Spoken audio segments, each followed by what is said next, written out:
I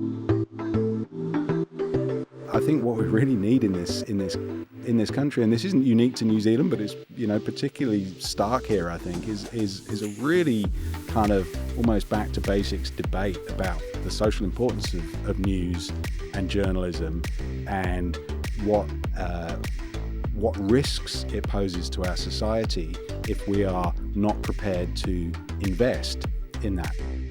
Welcome to the Research and Reason podcast.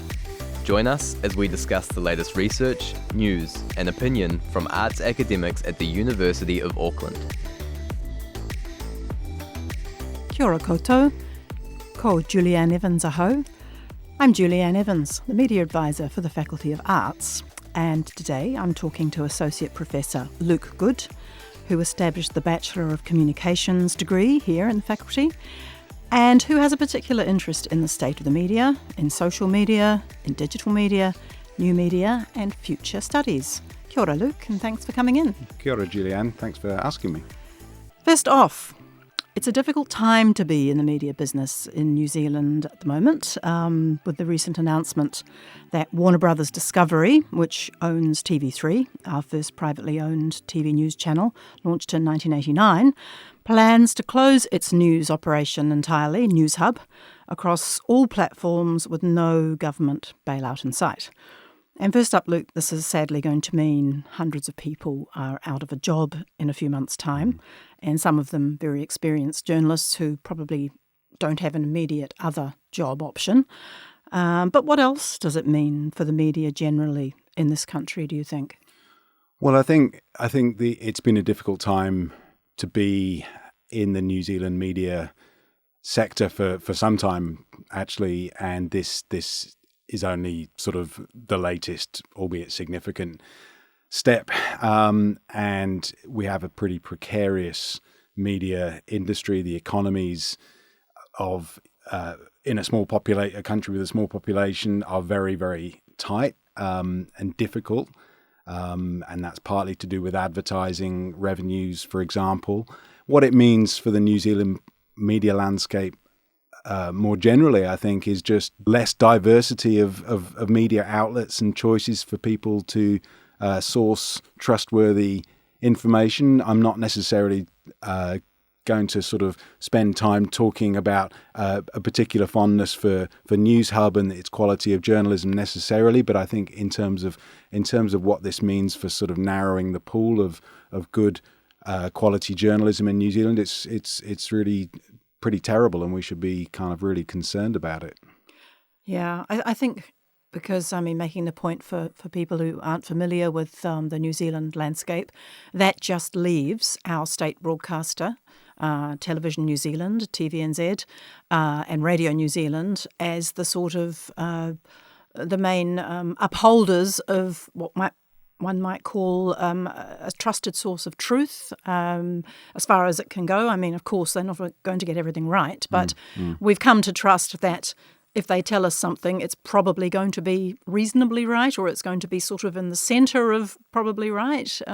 Where are we left after that then, if there's just them and no other competition, I suppose? Yeah, I think for any international listeners, it's important just to clarify that TVNZ is a state-owned broadcaster. It's not a mouthpiece for the state. It has editorial independence, but nonetheless, of course, that being the only mainstream television news outlet, although Māori television is also a source of public service news still through television, and of course in the broadcasting space more generally, Radio New Zealand, which is primarily obviously radio, but also online and some video journalism exist. But yeah, it really, and certainly in terms of flagship television news programs that bring large or significant audiences, that's it. It's it's soon going to be the only player left in town, and that's deeply concerning. If this is going to go ahead, which it sounds like it probably will, what does that say about the model of our broadcasting scenario then, if it's unaffordable, if people can't make a living doing it, if there aren't the advertisers, what else? What next? What other forms of journalism or media can we get involved with?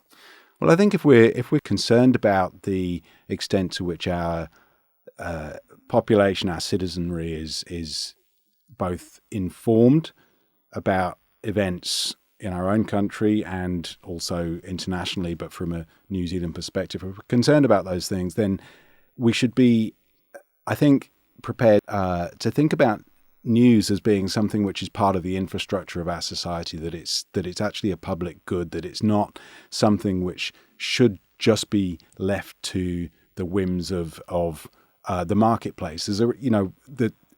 One of the really frustrating things for me, predictable frustrating things for me, was watching the Prime Minister's response to this news story breaking, and he just sort of shrugs and says, well, consumers are getting their news now from all sorts of different places. They're getting it online, and we immediately talk about consumers as if it's just a consumer commodity. And I think what we really need in this country, and this isn't unique to New Zealand, but it's particularly stark here, I think, is a really kind of almost back to basics debate about the social importance of news and journalism, and what risks it poses to our society if we are not prepared to invest in that. And that comes with all sorts of political and social complications around how you fund media and how you can use public funding to support media whilst the media retains complete independence. And of course, there's been various models around the world for this, as well as in New Zealand in the past, and we don't necessarily want to go backwards, but we also don't want to completely ignore the lessons of the past. We seem to have arrived at a moment in history where people almost, it's second nature just to think of it as a consumer commodity, and you sometimes have to stop and actually talk about its value for society and for our culture more broadly. And when it's gone, isn't it? I mean, if these people are not given other jobs and they're experienced people, are we going to look back and think, what have we done? Well, yeah, you're going to lose not only people, but you're going to lose the kind of pipeline in terms of the training, the next generation of journalists, for example. You're going to lose investment in the industry. You can't, you can dismantle these things very quickly, and yet putting them back together is a slow, long process. Yeah, because, on a Bachelor of Communications degree, which you're quite familiar with, I Yep, believe, yep. To what degree is that devoted to preparing people for jobs in the media like the ones that we're just seeing falling over, basically? We've been very careful not to suggest to students that we are focused on getting them job ready for careers in journalism, because career prospects in terms of stability of career paths and so forth for journalists has been kind of quite precarious for some time, and so I think it's important for a communications degree to be kind of broad based. So some of our students, for example, are very much invested in careers in journalism.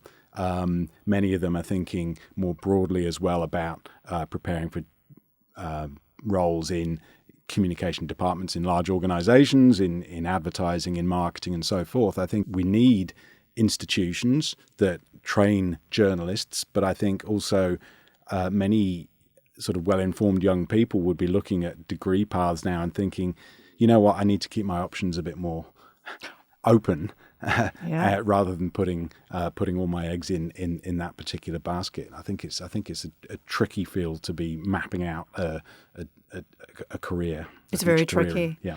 Some people have moved to a different format already, and that seems to be working for them. And I'm thinking of a sort of sponsored arrangement like, for example, one of our online sites, Newsroom, which runs not just news but commentary and cultural and sporting topics and so on. The Conversation, which is specifically for academics and informed opinion, that is an international thing, and they run from basically people like the University of Auckland, sponsoring them, I guess. To continue on and through perhaps donations and those sorts of things. I mean, is that the way forward, do you think? I think it's one of the ways forward, and I think it's part of I think we're going to need to look for not a single solution, but a diversity of funding models, ideally within the media ecology. I think there are great things to come out of those examples that you just gave. There are also limitations in the types of audience that they attract, and I think one of the particularly sort of concerning things about the loss of something like Newshub is that it was one of basically two arenas, predominantly the 6 o'clock news, that brought together, even though the audiences were sort of shrinking and getting older, nonetheless, it was still very much a place where people could come together and be part of a common conversation. I think there's a real concern about fragmentation. So thinking about the ways in which those sort of perhaps smaller, more independent outlets can be supported. But I think we also need a debate about do we need to think about rebuilding different kinds of institutions of public broadcasting or public media, whether they're primarily focused online or whether broadcast television is still part of that, but that are designed to give people a common arena for information, debate, discussion, etc. Because without that, we've got a really fractured political culture already. And I think without those kind of common arenas and common forums that bring people together, that's not to say it produces one unified perspective on things, but that it actually brings diversity of perspectives into a common space of dialogue. And I think that's what we've got to think about. Yeah, I think you're right, actually, that certain media areas attract a certain sort of person, and that's who they're for. But you're right, that thing of somebody from my son's age of 18, right through to grandparents might, in times past have looked at the 6 o'clock news and roughly got the same information. That doesn't exist so much anymore. Yeah. I mean, this is already happening, and we've seen that a bit in New Zealand and certainly in other places like America. But that thing where some people would never, ever turn on a TV, neither would they perhaps look at some online news site in particular, but they'll just get all their information from some social media site. And it might not be a very reputable one. In fact, it might not be reputable at all. And it might be actively involved in spreading misinformation or disinformation. Is that a big threat coming up, do you think?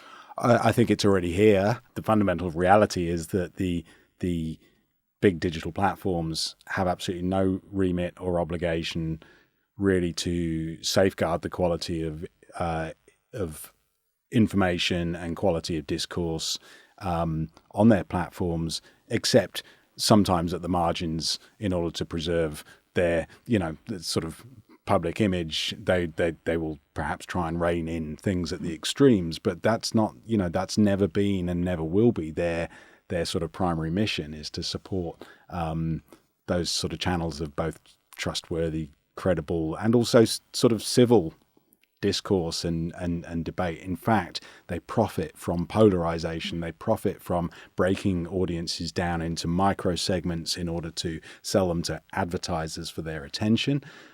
They profit from conflict and polarization and hatred online, because those things generate traffic and clicks and likes and so forth. And so they're actively sort of invested in the opposite of what we really need. Yeah, and there's no way to control that, really, is there? I mean, and they're making a whole lot of money out of exactly that. Making a whole lot of money. Not supporting the production of the news that they're using to their advantage, not paying taxes around the world. I certainly don't have a kind of sense that there are any easy answers to this, but I'm skeptical about the idea that the answer is to sort of clamp down or try to clamp down on the big tech giants. That might be part of it. The EU is starting to do a bit more of that. But I think what we really need is to be thinking about how we support and fund and nurture and nourish good quality alternative sources of journalism and information that can thrive on their own terms, and that give people a place to find a sense of connection with their society. Aside from the really sort of toxic stuff that's kind of really sort of taking off on social media. Social media is not all bad, by the way. It's and it's not all bad for journalism either. Far from it. But obviously its interest in supporting polarization and fragmentation is really problematic from a democratic point of view. Is anyone doing it well? Can you think of an example of a different model of media that's working internationally, or something that you feel like, yes, we could look at that in this country and do well to note it? I think that's a tricky question. I mean, I think at the moment internationally the things are pretty bleak, actually. I mean, not that it was an ideal model, but